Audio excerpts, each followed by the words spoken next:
just based on past history, I think we can step up to the plate and really start to tackle the problem in a meaningful way. Maybe it's a little bit later than we should have started on this problem, and it's still progress might be slow. But I do think there's hope that we can find a way to live with the changes that we see in the climate system, and really, if we can tackle that underlying problem, which there are discussions and some progress there, then we can really make a difference.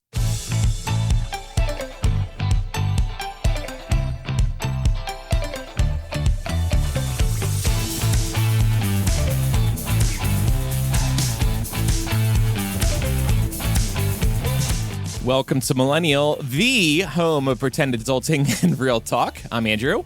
I'm Laura. And I'm Pamela.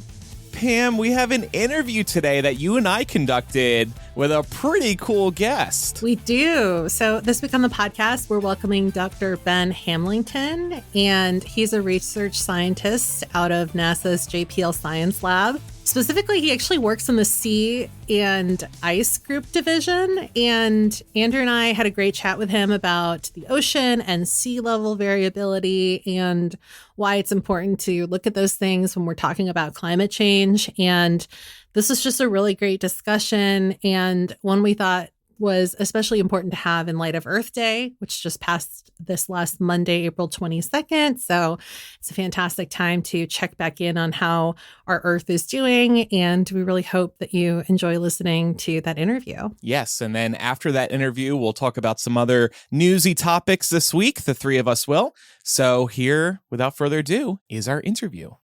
So today we're so excited to have Dr. Benjamin Hamlington on the show. He's a research scientist who works at the Sea Level and Ice Group at NASA's JPL Science Lab. And we're going to chat with him about climate change in light of Earth Day, which just happened. It's always good to check in on how the state of things are going. And he's the expert. So welcome to the show, Ben.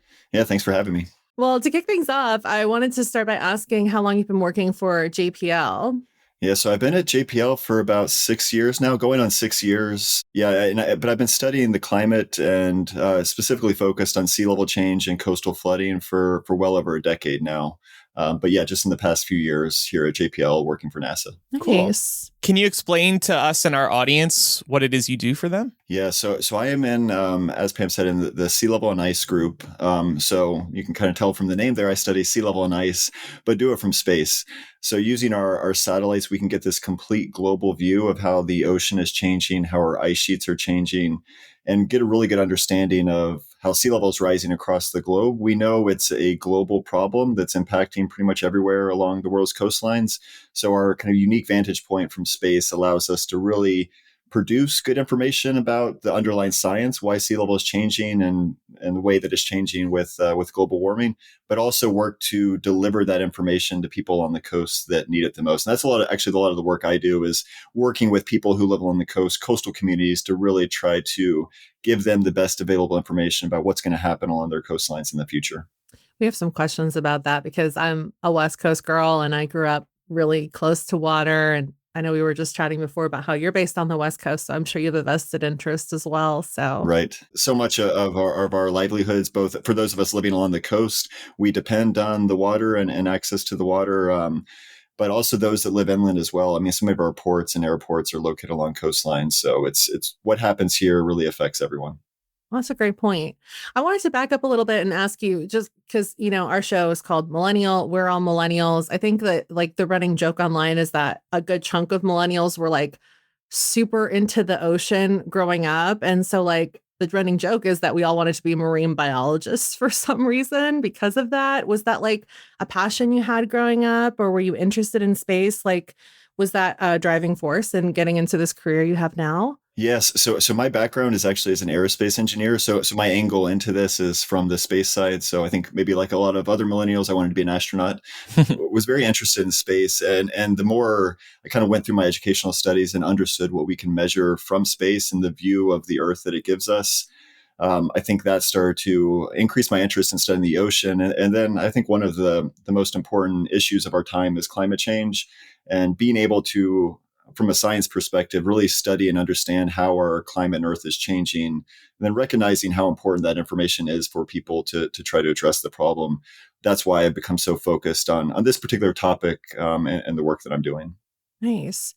Well, and to that point, I feel like whenever we talk about climate change, the knee-jerk reaction is to talk about the pollution in the air, right? So do you feel as though the state of the ocean and sea levels, stuff like that, often get overlooked when the general public talks about climate change?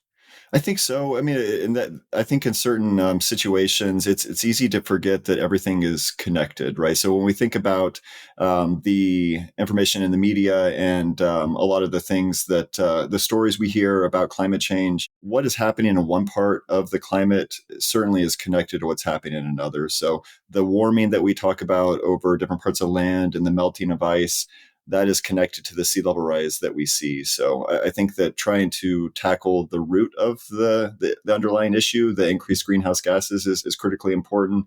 And then understanding all the impacts that result because of that are equally important to study. It seems like we often hear that we know very little about our oceans, at least us. If you wanted our listeners to walk away with like one piece of knowledge about our oceans that you think a lot of people might not know, what would that be? Yeah, I mean, so from what I study in terms of sea level and like the long term changes that are happening in the ocean, we actually know those really well at this point because we've been measuring them for so long. But I think the one thing that really hits home is how critical of a role the ocean plays in how the Earth is adapting to climate change. So over 90% of the heat that's trapped by our atmosphere and the increased greenhouse gases goes into the ocean. So the ocean's actually acting as this buffer, right? So much of that heat goes in and it's not into the atmosphere. It's not warming where we live here and on land. So the ocean is actually really helping us out right now, but there are limits to that, right? So how much heat can the ocean really absorb? Trying to understand that is a key scientific question that we are looking at now. But yeah, just the importance of the role of the ocean and climate change, I think, is a critical one for people to understand. Is that something that you all work with other space or science labs around the world on, or is that something that is like you guys are sharing with just the greater United States? Pretty much everything NASA does is international. I mean, our satellites, we don't just fly them over the US, for instance. They orbit the entirety of Earth. So we have a lot of international partnerships that we rely on to launch our satellites and then to operate them. And then scientifically, yeah, we work with scientists across the globe to try to understand what's happening in the ocean and the climate. So this is a good time to ask you, how are our oceans doing these days? Like, I think a lot of climate change headlines are really doom and gloom. So we really want to get like a nice little temperature check here from you about whether or not we've made some good progress or whether we're still kind of on this downward spiral. Yeah, I wouldn't say that we've made progress in terms of limiting greenhouse gas emissions. I mean, there are certainly discussions within the United Nations and in these international forums to really think about how we can limit greenhouse gas emissions. I will say that the big step forward is in the amount of information we now have available to us to understand the scope of the problem and then to try to address it. So it's kind of cliche that your ability to respond is only as good as the data you have or the information you have, but that really is true. So a huge amount of work has gone in, not just at NASA, but other places too, including private industry, additional satellites, different samples that have been collected in the ocean. All those things are coming together to give us a clearer picture of what's happening. And I think that will kind of springboard us forward. So there is certainly not a lot of good news in terms of the science and what we're observing, but it is a good thing that we are observing it and understanding it as opposed to being kind of blind to what's happening. Yeah. And I appreciate that blunt answer instead of Mhm. maybe trying to sugarcoat it a little Yeah. more. Yeah. You touched on this a little bit, but why is it important to look to the ocean when we're talking about the state of our planet's health overall? Could you expand on that a little more? Yeah. So like I said, the ocean, on the one hand, it's really providing that blanket for the or kind of that buffer, let's say, for the climate system as it continues to warm. But beyond that, I mean, the ocean plays such a critical role in our lives and those that live across the globe. So we depend on the ocean for transport, for getting goods into where we live.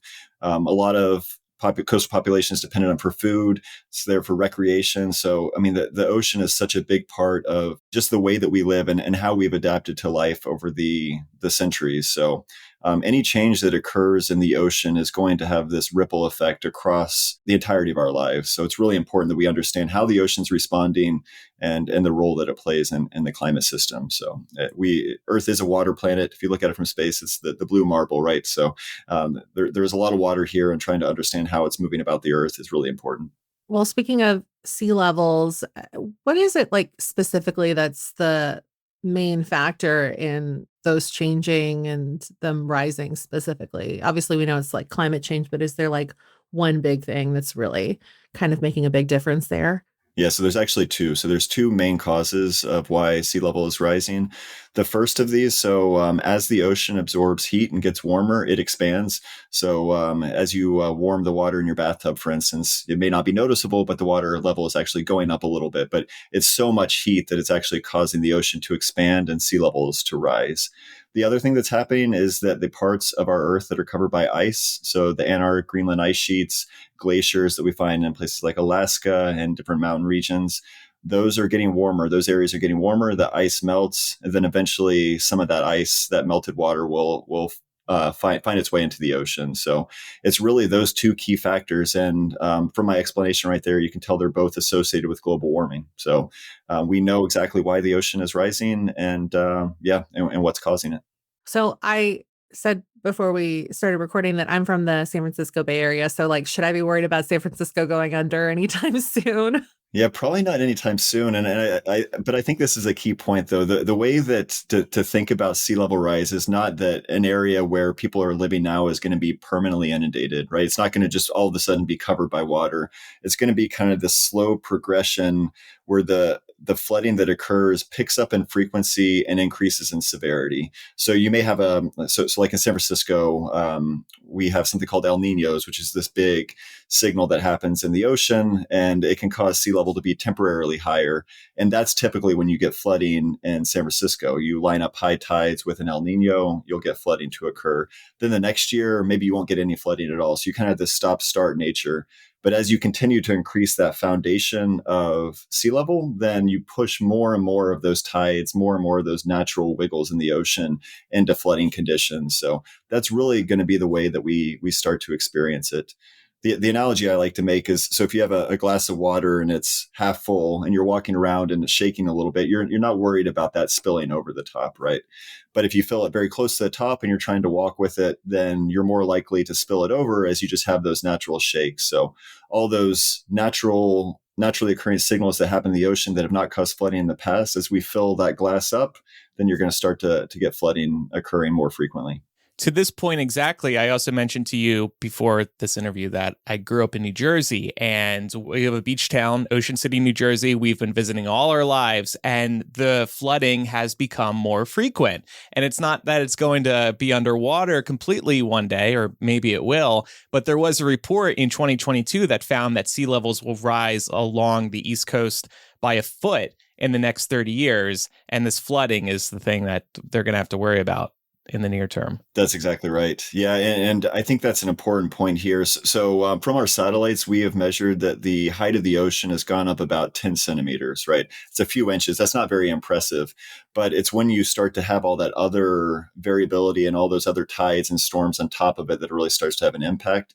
And I think the other important thing to consider is that we're putting our foot on the accelerator, right? We're putting on the gas pedal, and we're really increasing the rate at which sea level is going up. So you mentioned that additional foot of sea level rise in the next 3 decades. So look at the past 3 decades we've measured, it's a few inches. Now we're looking at more than double that in the next 3 decades. So it's really important to understand that the past tells us something, but we're going to see that much more sea level rise as we go forward if we continue the path that we're on. Do you worry that this like slow march towards worse conditions is part of the problem in getting people on board with believing in climate change? Because it's not like you wake up and suddenly one day San Francisco's underwater. It's very hard to see. You mentioned 10 centimeters, the seas have risen. It's frustrating because on one hand, it's good. It's a very slow march. But on the other hand, people don't see it. So they're like, oh, I don't have to worry about it. Yeah, that's a really good question and a good point. I mean, I think that is at the heart of the issue as we think about tackling climate change. it's not immediately obvious to everyone across the globe what's happening. And I think especially here in parts of the US where the impacts have been a little slower to ramp up, I think it does lull you into a false sense of security. Yeah, I mean, one of the ways to think about this too is it's not, we say it's not a linear thing. So it's not that gradual progression. You're going to reach a tipping point where eventually you just have that much more water that's going to get onto land, and the impacts are going to start to increase dramatically quickly. So I think that's an important thing to keep in mind, but again, a difficult thing for people to kind of conceptualize and understand. Yeah. What about desalinization as a solution to help with rising sea levels? Is that a possible solution? I know the sea level issue is huge, but is that an option to help a little bit? Because I know California needs water. So a lot of people will say, well, why don't we pull more water out of the ocean and use that as our drinking source? Yeah, I've heard a similar idea discussed, but the issue is that it actually goes to the amount of water that's going into the ocean from the ice sheets. It's so much water that our ability to pull water out it's a drop in the bucket for, I don't know if that's a good phrase to use in terms of how we think about sea level rise, but it's just not enough to combat the effect of the rising oceans due to melting ice and that thermal expansion. So it's just difficult to come up with solutions to combat it without looking at the underlying cause of the global warming. Okay. Well, that's good to know then.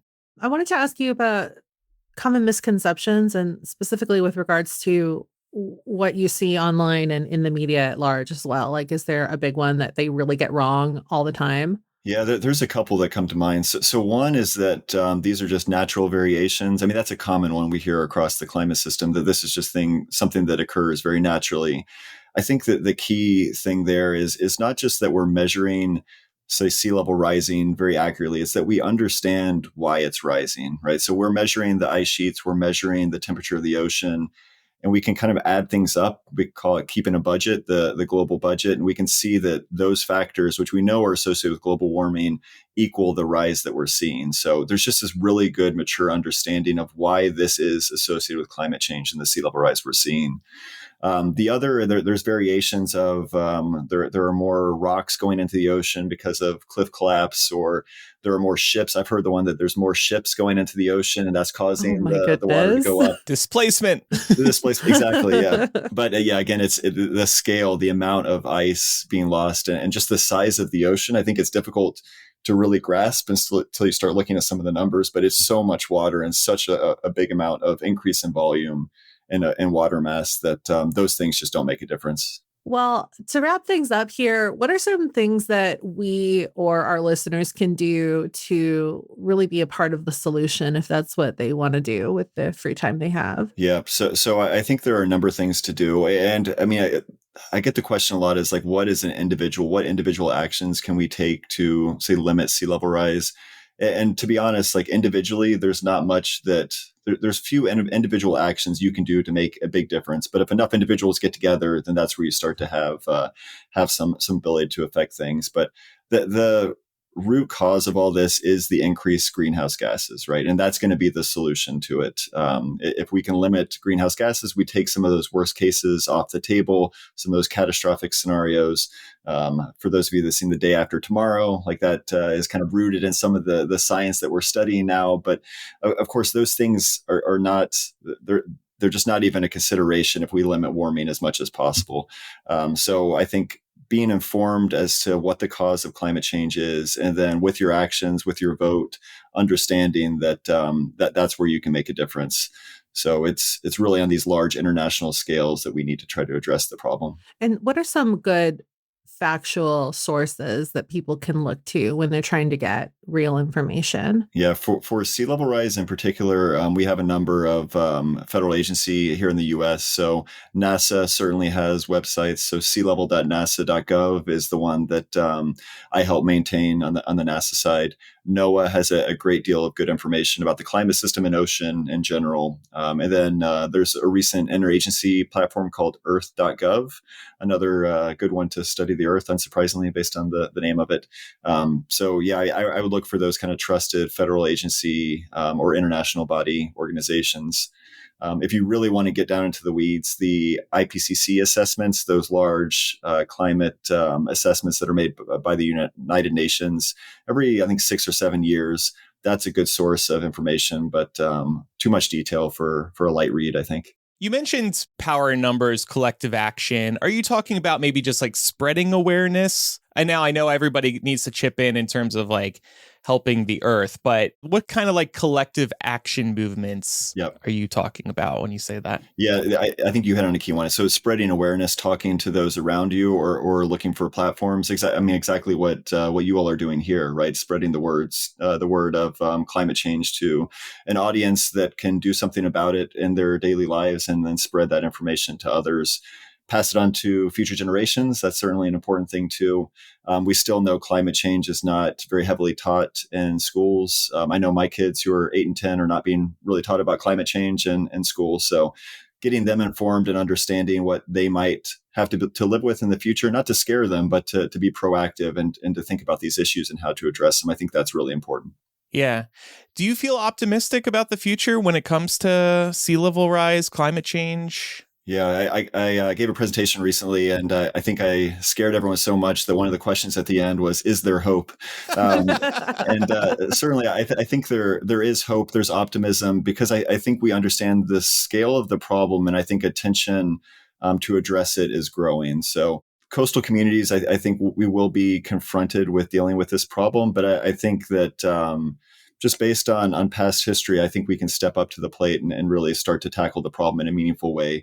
Maybe it's a little bit later than we should have started on this problem, and it's still, progress might be slow. But I do think there's hope that we can find a way to live with the changes that we see in the climate system, and really, if we can tackle that underlying problem, which there are discussions and some progress there, then we can really make a difference.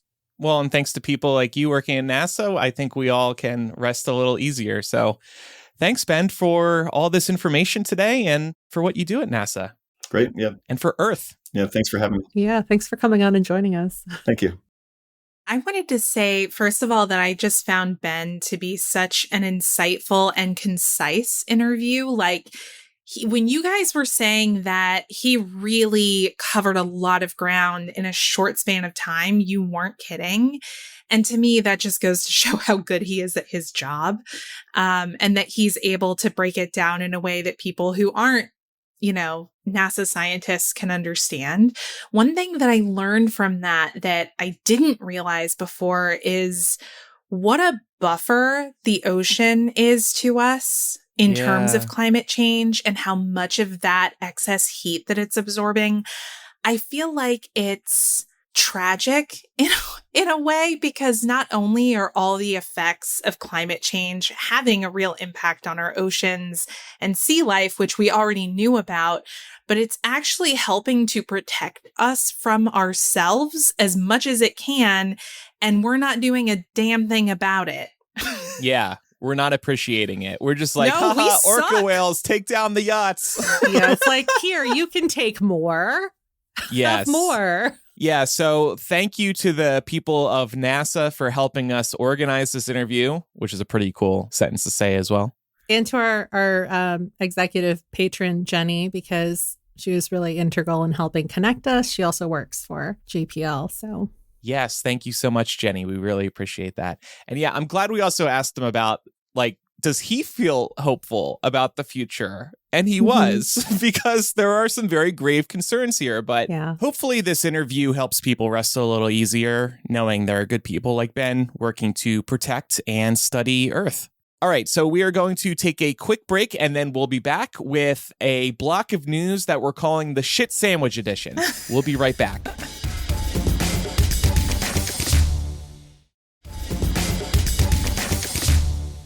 We decided to call this block of news this week the Shit Sandwich Edition because we thought, well, we have this respectable person on from NASA, so now let's act all trashy. No, we have like a mix of like good and bad news, and we thought, well, maybe we should frame it as such because that makes it more fun.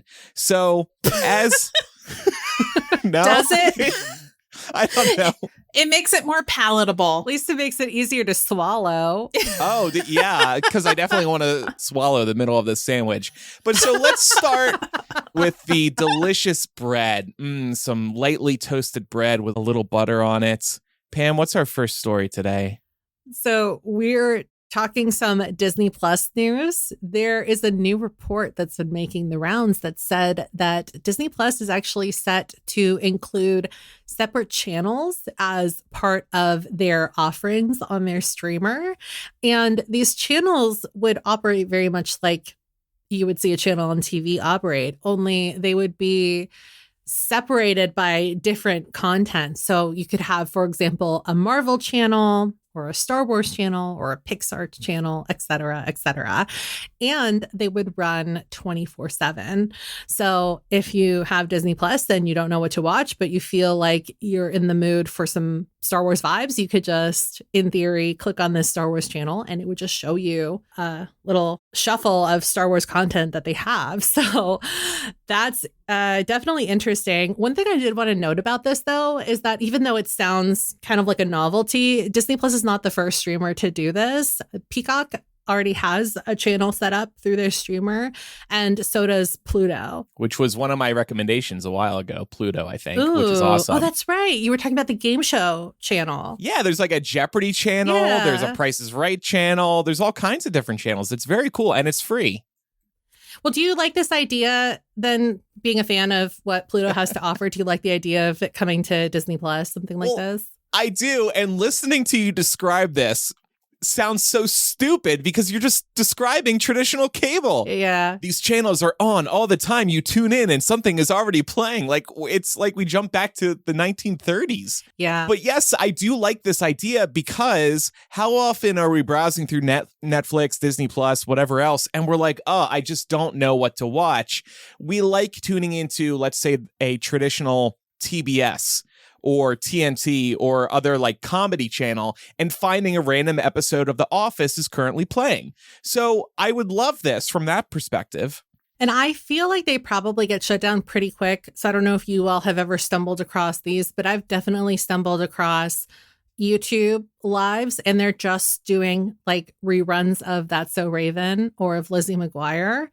And the quality on those is really low. But if Disney Plus wanted to do like a Lizzie McGuire channel or like a DCOM 90s channel, for example, yeah, that'd be fun. That would actually do really well. Yeah, and I think streaming TV desperately needs those communal viewing experiences again, the ones we used to get with traditional television. I think the last time we really had this was with some seasons of Game of Thrones. I think it would be so much fun to get back to the days of live threading or live tweeting a premiere of a television episode. So I would love to see, for example, let's say Disney Plus actually goes through with this. It would be great to tune into the Star Wars channel and The Mandalorian is premiering a new episode at 9 p.m. Eastern, 6 p.m. Pacific, and we all tune in and watch at the same time, and we're all tweeting about it at the same time. This seems like such a good thing for Disney to have people tweeting communal experiences again. You know, it's hard for me to imagine myself using this because I actually haven't had traditional cable and the idea of like a traditional channel with just random content on in a long time. I cut cable back in 2010 and I haven't had anything like it since. That's not to say that I wouldn't use it. It's just kind of hard for me to see myself there. But I could see you and Mark being nerds. I say that with peace and love. You turn on. And we are. Yeah. You guys are bored one Saturday night, and I hear you. You haven't, you don't turn on like a traditional television channel anymore, but you're bored on a Saturday night. Oh, what should we watch? Let's, for funsies, see what's airing on the Marvel channel. Yeah, maybe. It just also feels like there's so much to watch right now that I'm already behind on. Yeah. Like, this is going to shock y'all. I am just now watching Veep. Oh. Wow. I never watched Veep before. And it's because there's so much TV that I am so behind on that I don't know. I got to get caught up. I got to get into 2024 before I can entertain the idea of watching a channel. So I'll keep y'all posted. Fair enough. Veep, well, A, is so good. B, I know. I have a hard time rewatching it now because it feels too close to reality these days. It used to be funny before Trump took office, and now it's like, oh shit, that actually happened. Yup. But it is very good. Indeed. So what else do we have in this shit sandwich, Pam? Are we at the part where the bread gets a little soggy? Yes. I think so. Starting to, Let's do it. some bad news awaits us now. It's all So downhill it's from been here. sitting. The sandwich has been sitting like in your car for a few minutes. Yeah, because you forgot getting to bring warm. a cooler. Yeah. Or someone stole your cooler. That's really what this next story feels like. So we do have an update on the TikTok ban, and it's not looking good, but there could still be some hope. So last week, Biden signed a foreign aid package into effect, which includes a bill that could ban TikTok. And specifically, the bill states that the app will be banned if ByteDance, which is their parent company, does not sell the app within the year. So as it stands, they would have 9 months to make a deal and sell, though they could potentially be given an extra 3 months of wiggle room to sort things out if a viable deal seems to be in progress. So that would put the actual ban going into effect at about a year. Some background here for anybody who doesn't remember. The Senate's been trying to ban TikTok for a hot minute now, but they've been having luck doing this as a standalone bill. And so it was kind of sneaky of them to bundle it in with this foreign aid package because it offers foreign assistance to our allies like Ukraine. And it just also adds a longer divestment period, which makes everybody feel better about the fact that they're giving ByteDance some time to strike a deal before we pull the plug on TikTok out here in America. That's where things are on our end, but it doesn't seem like TikTok is going quietly, and they've already stated that they're going to be fighting this in court, which means that even if a ban is going to stand, it'll be longer likely than a year before we see any major changes happen because of the fact that it'll get stalled in court. Yeah. And Reuters reported over the weekend that ByteDance, who owns TikTok, prefers that they just shut down TikTok in the US if the legal options fail. This is the same company that has been coming out and saying, oh, don't worry, everybody. Don't worry, TikTok users. We're dedicated to supporting creators and businesses in America. This is all about you guys. We're not going anywhere. Meanwhile, parent company ByteDance is like, deuces, we're not selling. And why are they not selling? According to Reuters, the algorithms that TikTok relies on for its operations are deemed core to ByteDance's overall operations, which would make a sale of the app with algorithms highly unlikely. TikTok accounts for a small share of ByteDance's total revenues and daily active users, so the parent would rather have the app shut down in the US in a worst-case scenario than sell it to a potential buyer. It really makes me wonder what ByteDance's total revenues are and where those are coming from, because at least from our perspective, from our vantage point, it seems like TikTok would print money, but I guess not. Well, yeah, I guess ByteDance just has much larger apps and companies over in China, and TikTok's a drop in the bucket, at least in terms of US revenue. It is surprising, I agree with you, because it's like the biggest app in America, it feels like. And the ad revenue margins are in their favor. So they pocket a lot of that money. It's not as good for creators as it is to, really get some AdSense dollars in their pockets from a place like YouTube. Yeah. So the clock is now ticking. And the tricky part about this is that this deadline is going to come up after the 2024 election. So who's to say what's going to happen at that time? Trump has said that he actually no longer supports a ban. And we actually talked about that a few weeks ago. So if he were to, hopefully not, win re-election, maybe all is not lost when it comes to TikTok. But this would obviously be huge news in this country. And again, I feel for creators who have built up this platform on TikTok and now are worried about what their future might hold there. Yeah, it seems like a slippery slope as well, because I'm sure that when they take this to court, they're going to be talking about free speech violations, and the First Amendment is going to play a big role here. And anytime the First Amendment does get brought up in court, it usually means that there's a shift in the way that we interpret how that law works for us, for better or worse. So it's going to be an interesting case to follow from that perspective, especially if ByteDance loses, and that affects how we interpret the First Amendment law in terms of, how we use it on social media platforms specifically. Mm-hmm. That's so interesting. And it makes me wonder how that could have a trickle down effect to other social media platforms that sort of adopted a similar platform that TikTok offers, like thinking about YouTube Shorts, for example, which honestly, people use them in very much the same way that they use TikTok. I've seen a lot of TikTok creators that I follow starting to make sure they have a presence in some of these other spaces just in case TikTok dries up and goes away.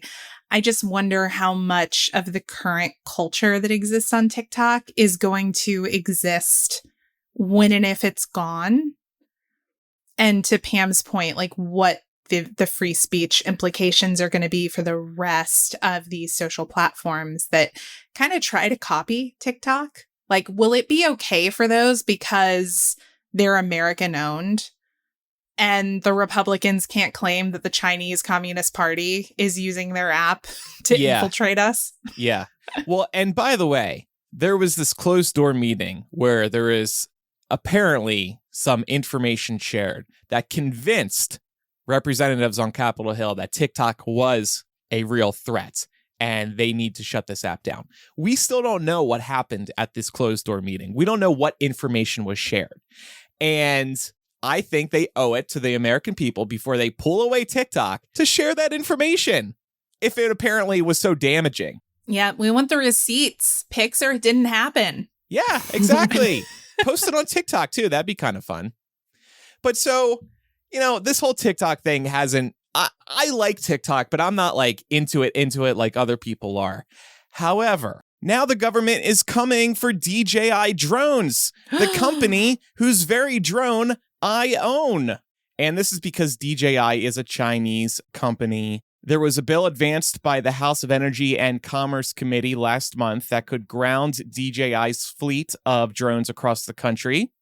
If passed, the Countering CCP Drones Act would add DJI drones to the FCC's list of equipment covered by the Secure and Trusted Communications Networks Act of 2019, long-ass bill name. This bars communications equipment or services that pose a national security risk from running on U.S. networks. It also prevents companies from using federal funding to purchase banned equipment. Representative Elise Stefanik of New York first introduced the Countering CCP Drones Act in 2022, and she tells the New York Times that government agencies have found that DJI provides information about critical infrastructure in the U.S. to China. So I could see them banning DJI drones for government use, and they are used by the government because they are excellent drones. They are very reliable, and they have excellent cameras in them, so they capture incredible footage. So you can see why professionals want to use them. But taking them away from consumers as well, that is too far. And take my drone out of my cold, dead hands, Joseph Robinette Biden. I hope I can still use it if this ban actually goes through. I spoke to one of my friends who is a nerd, and he told me the device doesn't need to identify itself when it connects to the satellites. It's only doing that to time the pings, whatever the hell that means. Because when you load it up, it's connecting the satellites. It shows you that. Taking away the drones, taking away TikTok. I post my drone footage on TikTok.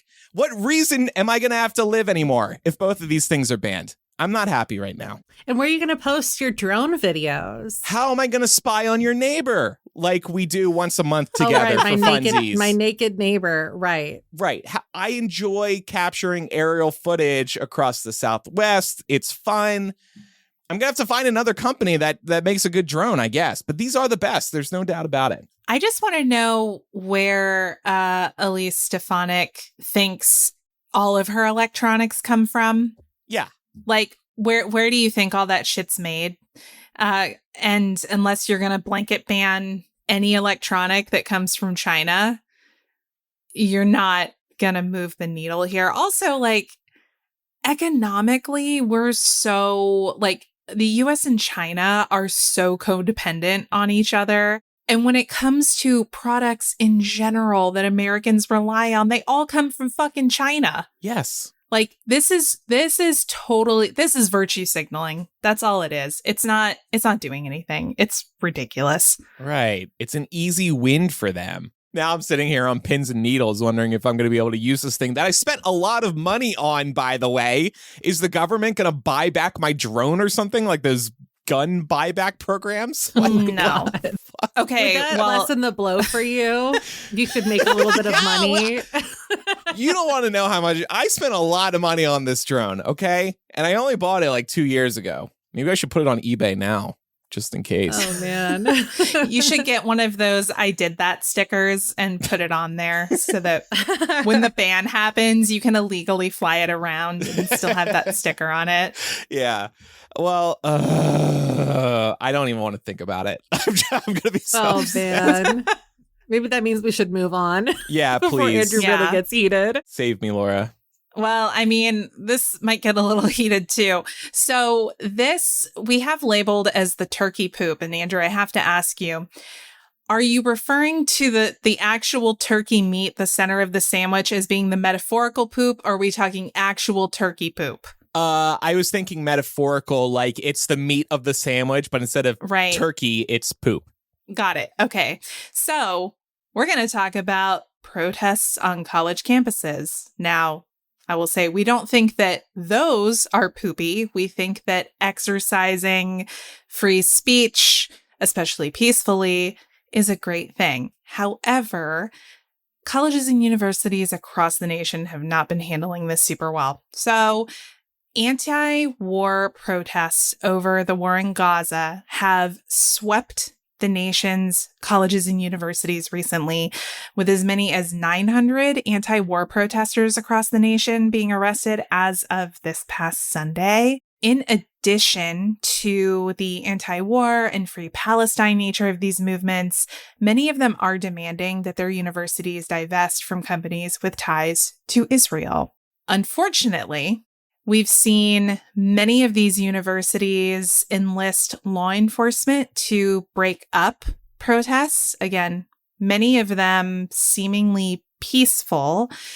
And this is where this starts to get a little bit uncomfortable because I think we all know that peaceful protest is a cornerstone of the college experience. For many people, the first and likely only accessibility they're going to have to organizing is through participation with student groups at universities.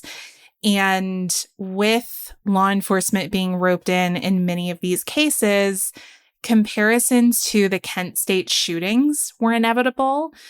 For anyone who's not familiar with that, the Kent State shootings were when the Ohio National Guard was brought in to break up anti-Vietnam war protests, and they ultimately shot and killed 4 protesters who were students and wounded 9 others.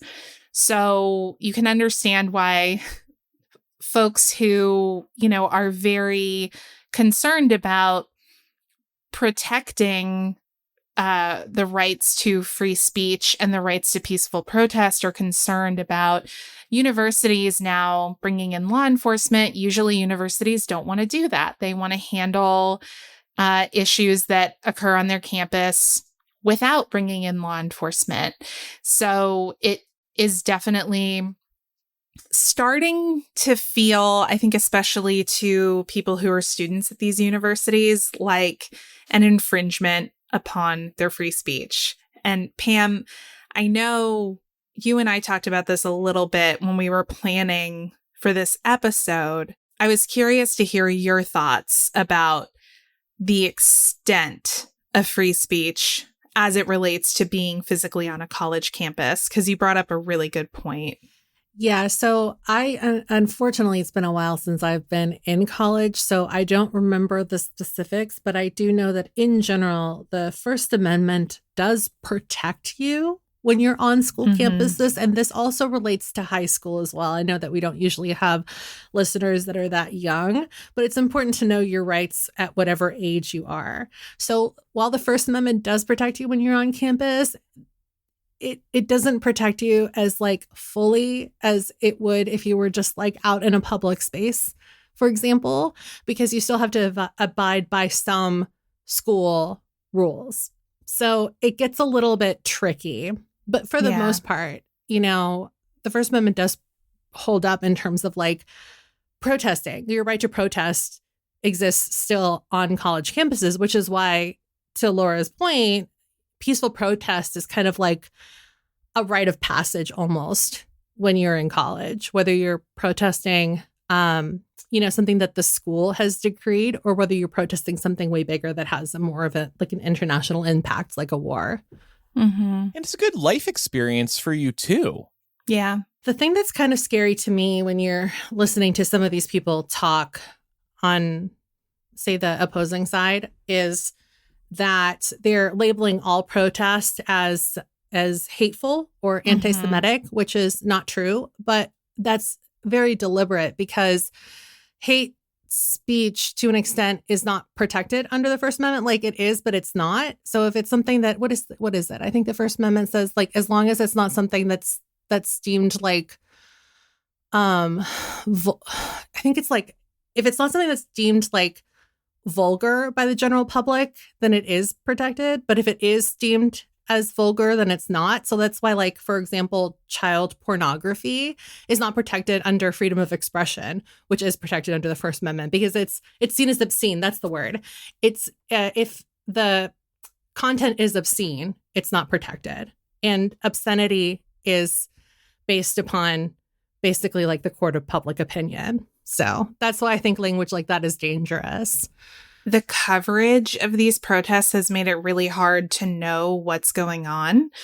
As, someone who hasn't visited a college campus in a while, as someone who hasn't seen any protests like this in person, depending on your outlet, they're one of two extremes. They're either hugely anti-Semitic across the board, or completely peaceful, nobody's ever put a toe out of line. Or if you're like either not engaging, or if if you're on sort of the opposite side of the argument that would say all of these protests are anti-Semitic, you might say, well, if you think that, then you obviously don't care about genocide. So these broad brush statements are so damaging to your point. And the reality is, we gotta call a spade and say in situations like this, the truth often lies somewhere in the middle. I think the majority of protesters are probably peaceful. And as someone who has attended many a protest in her day, both when I was on college campuses and when I wasn't on them, there are always bad actors, both within and outside of a protest movement. So, one, do I think that there probably have been individual instances of anti-Semitic behavior? Of course there have. Anti-Semitic rhetoric is on the rise, and it is extremely pervasive in this country. So to think that there would be anti-war protests where none of that happens is completely unrealistic. I also don't think that that's the majority of the tone or the majority of the purpose of those protests or of the people who are gathering there. I also completely understand why some Jewish students might not feel comfortable or safe on their campuses while these protests are happening, because we all know that in this conversation, tensions are always running really, really high. So I understand why some Jewish students are communicating that they don't feel safe. But I also don't think that that means everyone who's protesting the war in Gaza is anti-Semitic. Yeah. Or that everyone who has mixed feelings about it is somehow pro-genocide. It's just, we don't move the needle in these conversations if we are coming at them with a fucking hammer. Yeah. We just don't. And I think the media is partly to blame here because I have CNN on right now. It's 8 p.m. Anderson Cooper at the top of his broadcast is talking about these protests on campuses, and they just keep replaying the same action footage, if you will. the footage where there's some little tussle and it maybe only lasts 5 to 10 seconds and it's not reflective of what's been going on for 23 hours of the day. But they focus on it because that's what keeps people tuning in. Mm-hmm. Yeah. And it makes the media's case for continuing to cover it. And not to give them a pass for over sensationalizing, but I will say that I think part of the issue is that I know that Columbia, for example, has made strides to keep the media in certain parts of the campus and not give them full access. So that makes things tricky as well if there's lack of footage. And I know that they kind of moved them further out. For example, when they started making arrests, I think it was last week, and they were clearing out the encampment. So I'm not sure if that's the case for all universities, but I know that that was at least the case out there. So there's a lot of moving parts here, and it all, to Laura's point, really makes it tough to kind of get a full picture of what's really happening on the ground. Yeah. And I'm so glad that you brought up Columbia, Pam, because they've really been getting a ton of coverage because of how badly they've bungled handling these protests. So they made headlines for expelling students and deactivating their IDs so that they could then allege criminal trespassing. So if students refuse to clear the area, which, by the way, Columbia has a designated protest area, which is where people were holding their demonstration, Columbia then basically made the case to be able to say these people are criminally trespassing, even though a lot of them are students who fucking live in the dorms on the campus.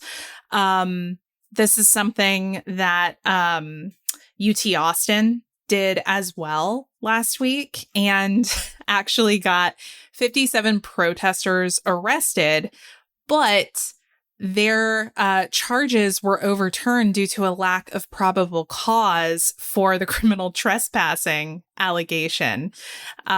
So these moves that they're taking are just so incredibly lazy, I think, to try and avoid bad optics. Yeah. As of Monday, Columbia was suspending students who did not leave a pro-Palestine encampment. This is their latest strategy for pushing these students out, but not getting the police involved, because that has not been a good look for them. No, and it's funny because Columbia has always been pretty consistent about not engaging with the police on campus matters. Like there was a really high profile sexual assault case that was sort of ongoing while I was there. And the university really didn't want to engage the police on any of that. A lot of universities don't. They want to handle those things in-house.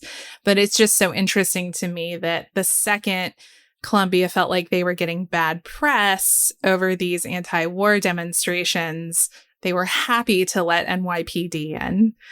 The colleges have been handling this differently. I believe some colleges have moved to virtual classes instead of bringing the students in. Have some finals been canceled or? Yeah, some finals have been canceled. Speaking for Columbia, they announced last week that they're going hybrid for the rest of the spring semester. And what that means for them is, Columbia is a university. It's made up of several different schools, but what they're really referring to when they say the main campus is like Columbia College, which is the undergraduate institution. And they are really encouraging professors to accommodate remote as much as humanly possible. Obviously, there are certain classes that can only be held in person, but for those, they're encouraging professors to be extremely flexible. And it's all in an effort to I think keep the campus less crowded so that these demonstrations don't pick up as much steam. And they're hoping this all blows over by the fall semester, which I think is presumptuous. Yeah, because that would mean this conflict overseas is over by then too. And I don't know, this just seems like it seems like a very short-sighted decision. Yeah. And I assume all the media coverage is also what has been spooking the universities. Mm-hmm. They just can't wait for summer to start. Something that I think is so funny, though, I was telling Mark this earlier. I feel like universities are kind of getting shit on by the left and the right now because of this. Because, we know about I'm not going to paint with a super broad brush, but we know the argument from like the reactionary right that see little to no value in higher education, thinking all these kids are going to spend so much money to get their gender studies and their underwater basket weaving degrees. And then they're looking at this and being like, see, you created a bunch of snowflakes who don't want to do anything but protest, and your university is out of control. But then you have people on the left saying, hey, you're restricting people's right to free speech on your campus. So I don't think these universities are doing themselves any favors on either side of the aisle right now. They've kind of painted themselves into a corner. Well, as we continue down our shit sandwich, we've now reached the pickle poop portion. And again, this is a metaphor. It's not the poop from the pickle. It's the poop in place of the pickle. Right. A little like topping, if you will. Well, this, just like the news we were talking about out of Colombia, this also comes out of New York. Unfortunately, we got an unwelcome update about Harvey Weinstein, and it was that the New York Court of Appeals ruled that Harvey Weinstein did not receive a fair trial in 2020. And as a result, they have overturned his felony sex crime charges. And the reason for this is the most galling sentence or pair of sentences I've read in recent history. It says the New York Court of Appeals agreed with Mr. Weinstein's defense team that the trial judge who presided over the sex crimes case in Manhattan, Justice James Burke, made a critical error when he let prosecutors call as witnesses several women who testified that Mr. Weinstein had assaulted them, even though none of those allegations had led to charges. TLDR, we let too many women speak about Harvey Weinstein's crimes against them, so we had to throw this out. It wasn't fair. Such a technicality, too. Yes, it really is. And I will point out that this was a 4-3 vote.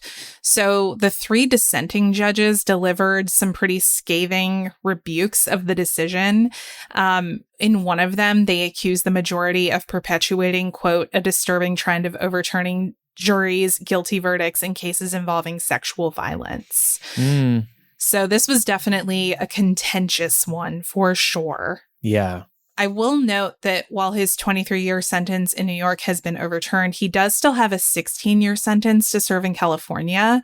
But he is expected to begin the appeals process for that in late May. And unfortunately, the New York case sets a precedent for his lawyers to capitalize on. So we're going to have to keep an eye on it. As of right now, he still has 16 years that he needs to serve in California. Let's hope it stays that way. But we'll have to revisit it as we get closer to that and as we see the outcome of his appeal. But I did want to ask y'all, just sort of reflecting on the Me Too movement. We know that Weinstein and Bill Cosby were kind of at the heart of some of the most prominent complaints levied against men in positions of power in Hollywood. Now that they've both had their convictions overturned, how are we feeling? One of the big things discussed during the Me Too movement and these trials was believing victims. And seeing this case get overturned flies in the face of the push to believe victims. So that's upsetting. And events like this might further scare victims off from coming forward. Yeah. It's also just tough for the victims because it's so degrading to have to go through trials like this in general. And then to essentially be told that you have to go through the trial again if you want to make sure this person stays behind bars, that must feel so hopeless. Not only to people that have never come forward, but people that did come forward and thought that they had made some sort of change. Yeah, that's a great point. Well, no good way to transition out of this, but we will take a quick break. And when we come back, we will visit the good ending of this shit sandwich. So we'll be right back.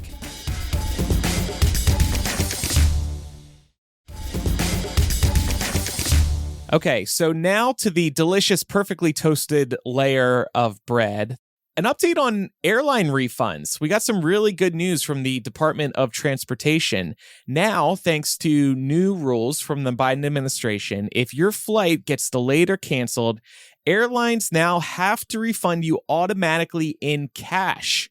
And the refunds cover delayed flights. Those are 3 or more hours domestic, 6 or more hours international. Airport changes, added connections, service class downgrades, and accessibility changes.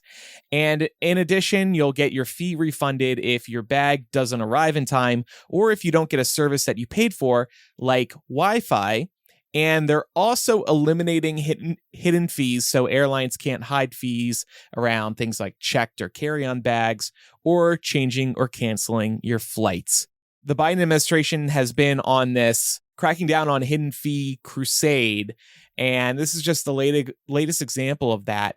It's really nice to see them sticking with this promise because this is a type of everyday thing that does impact most Americans. And it's not the sexiest thing to talk about on the national stage, but these are everyday things that really make a difference.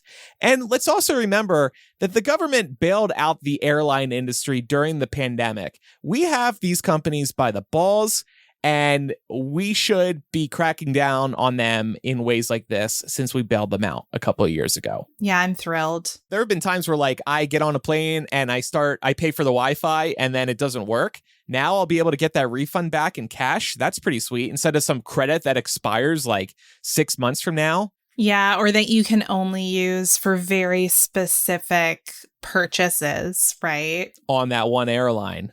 It's going to be interesting to see how many less delayed flight there are over this as a result, too. Because I'm just thinking about, like, I feel like much love to San Francisco, but I feel like I'm always delayed at SFO now whenever I fly through there. And it's like a running joke. Yeah. Oh, yeah. Same with Hartsfield here in Atlanta. Unfortunately, the delayed flight refunds don't cover delays due to weather.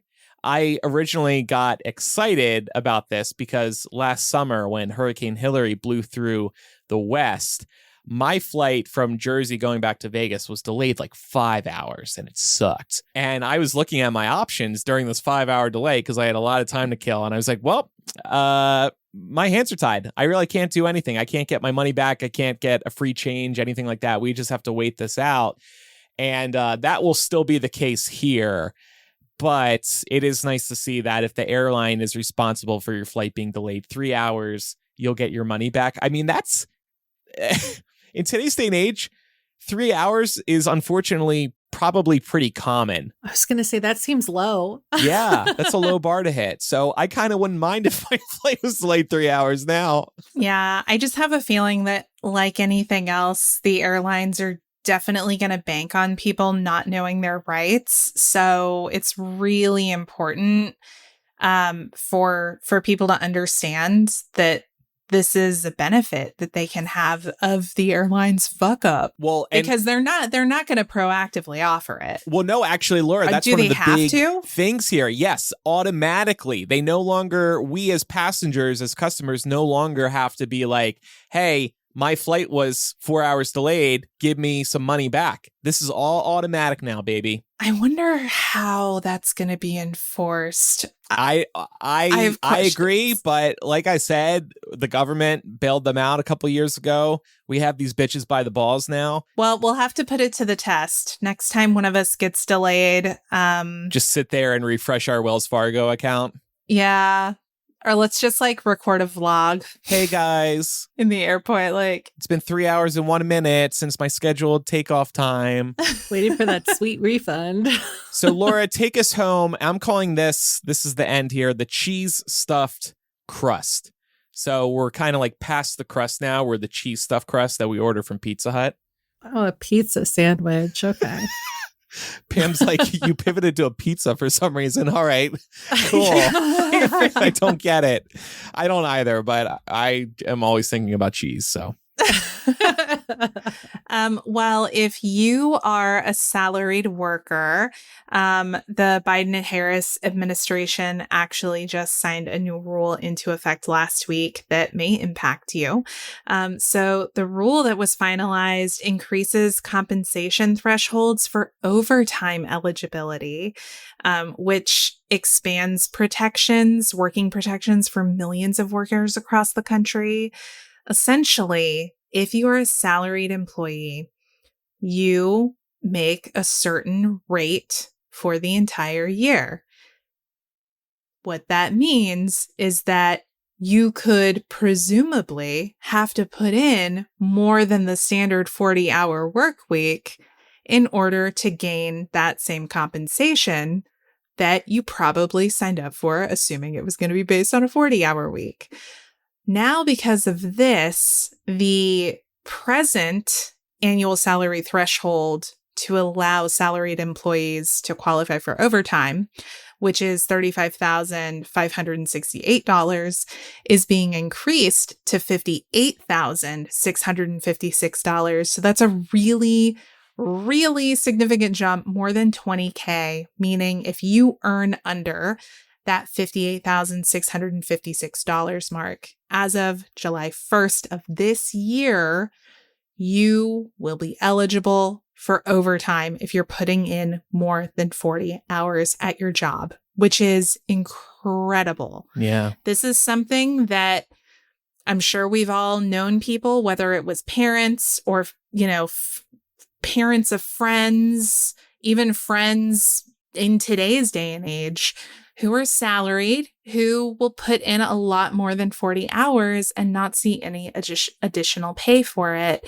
And through this new rule, people who are on the lower end of salaried or being on the lower end of being paid as salaried employees now get fairly compensated for the extra time they're putting in. Yeah, I know somebody who has worked in the hospitality industry and they were salaried. And when other people called off work, he continued to he would have to stay there, and he's not getting paid any extra for that. Similarly, I know somebody in corporate America, he is salaried and he's expected sometimes to come in on the weekends or wine and dine clients at night. Right. But he's salaried. So what can he do about it? Well, if he makes underneath the new threshold, then he can get overtime for it. He makes definitely over that. So he will not be. Oh, well, okay. Then he's not the target demographic of this new rule. Right. That is cheese stuffed crust worthy. I would be using my extra income to order some Pizza Hut. I agree. Cheesy stuffed crust pizzas. All right, well, that's the shit sandwich. Hopefully it tasted all right, at least the crust did, to our listeners. Laura, what's coming up in After Dark this week? Yeah, so today in After Dark, we are going to talk about something that we recently learned is another millennial coded thing, and that's the pervasive use of LOL as a discourse marker. So we use it for a lot of different things. Just being a little nerdy, we won't be this nerdy in After Dark, but for anyone who doesn't know what a discourse marker is, it's a little word or a phrase that we use that can help us organize a thought or a chunk of conversation in a way that indicates the flavor of what the speaker wants to get across. So we use LOL to break up any awkwardness or to create a less serious tone. And we wanted to talk about some real life examples of where we've done this. And we're going to use it as a jumping off point to talking about friendship icks. Ew. And I know we have some. Yeah. After Dark is part of Mega Millennial, which you can get every week if you're a patron or an Apple Podcast subscriber. Plus, it's ad-free. Visit patreon.com/millennial to pledge today. And Spotify users will find a banner at the top of our show page, or Apple Podcast users can tap into the show and subscribe there. We also have other Patreon benefits like access to our live streams, our planning docs, our monthly Zoom hangouts, a new physical gift every year. That one we are currently plotting right now, and many more benefits. It's easy to get started, Apple Podcasts and Patreon offer 7-day free trials and annual subscription discounts. And one last way to financially support us is by going to mugglemillennial.etsy.com. You can find Millennial adulting planners and the Millennial 2020 t-shirt, which is a very cool, like purple blue color and depicts the year 2020 on fire. I actually sent out a couple of our adulting planners in the last week to some listeners. So thanks to those of you who have been purchasing those. In addition to these planners helping you get your life organized, they're also helping us run the show. So thank you very much. And now it's time for recommendations. What do you got for us this week, Laura? So y'all aren't going to believe that I'm recommending this, but hear me out. The Knuckles show on Paramount Plus. I believe it. Y'all, no, I mean, so here's the thing. I'm not huge into the Sonic fandom. I've seen the movies. I used to play the games when I was a kid. I like them. But we have a friend who is really, really into Sonic and came over yesterday to watch the 6 episodes of Knuckles on Paramount Plus. And I was surprised at how fucking good it was. It was funny and heartfelt at points, and at one point kind of devolved into a really silly stoner show. But like the production quality for a TV show was so good. I'm used to TV, sort of accompaniments to large movie franchises, kind of skimping on the budget, but they really didn't with this. So I was really impressed with the production quality. It was really watchable and funny. And I don't even think you have to know very much about Sonic to enjoy it. So if you're looking for something to give you a little bit of levity and give you a good laugh, I think this is an easy one. Good. This has actually been on my radar because I loved the Sonic movies. I don't really know about the Sonic fandom outside of that and playing some of the video games. That's a whole thing. On Sega Genesis. I believe it. And yeah, it looks great. And I saw the reviews were very good. So I'm happy to hear you like it too. Yeah, to that point about the quality, I remember when the trailer came out, I thought it was for a movie because the quality looks great and the trailer goes actually pretty hard. So, and Idris Elba is just in his element as Knuckles in this. It's just so good.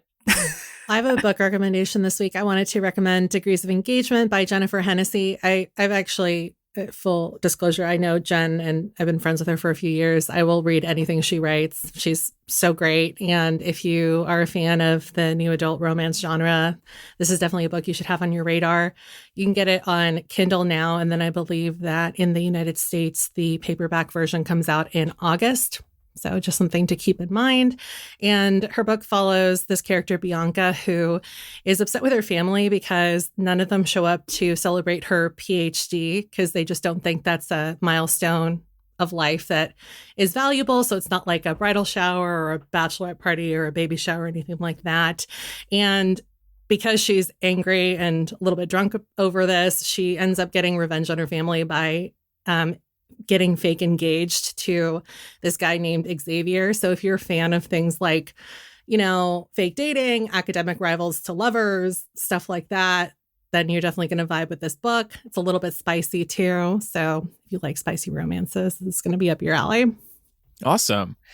And primarily for a forthcoming project, I have been watching The Boys on Amazon Prime. Yes. I texted Laura about this. Oh, why? Because you've been watching The Boys.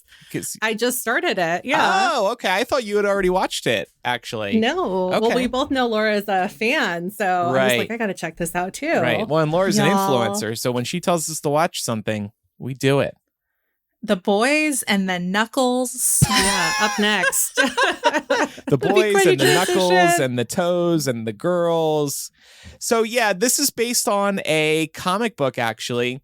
And, what I find so refreshing about it is that the superheroes are actually real assholes and they're controlled by corporate America. So it's not what you would get from Awe in a Marvel movie. And it's shocking. You hate some of the superheroes. They're the enemies. It's very surprising at points. Like, it's really good. I'm really enjoying it. I've been burnt out on Marvel pretty much everything, but this just feels so refreshing compared to it. And there's 3 seasons out right now, including a spinoff. And season 4 premieres in June, I believe. So I've been knocking out these episodes, only 8 episodes a season. So pretty easy to get through, hour-long episodes, but very, very good. I'll just say it's not your mother's superhero story. Yep. That's how I would describe it in a nutshell. It's really, really good. So make sure you're following the show in your favorite podcast app so you never miss an episode, and leave us a review in Apple Podcasts or Spotify. Also, just wanted to remind everybody that through Spotify, you can actually submit listener feedback. And I just wanted to air a comment we received from my friend Tyler on Spotify for last week's episode. He said, "I sincerely appreciate Laura's openness about her diagnosis and then her humor to lighten it up. Love you all." Aww. And Laura, we got some other really nice feedback too about everything you shared last week. I'm sure it's been heartwarming to read. Yeah. Oh no, y'all made me cry again, but in the very best way, because it's all coming from a place of love and support, and it just makes me realize that I did the right thing by sharing, and I hope it can help even just one person to hear about my experience. And I think it did. Well, to stay in touch with us, you can email millennialshow@gmail.com or visit millennialshow.com. And while there, you'll also find all of our links to our social media profiles. Spotify users can also leave feedback directly within an episode, just like Andrew's friend Tyler did. And we love seeing those as well. So drop us some lines over on Spotify. That does it for this week's episode. Thanks, everybody, for listening. I'm Andrew. I'm Laura. And I'm Pamela. Bye, everybody. Bye. Bye.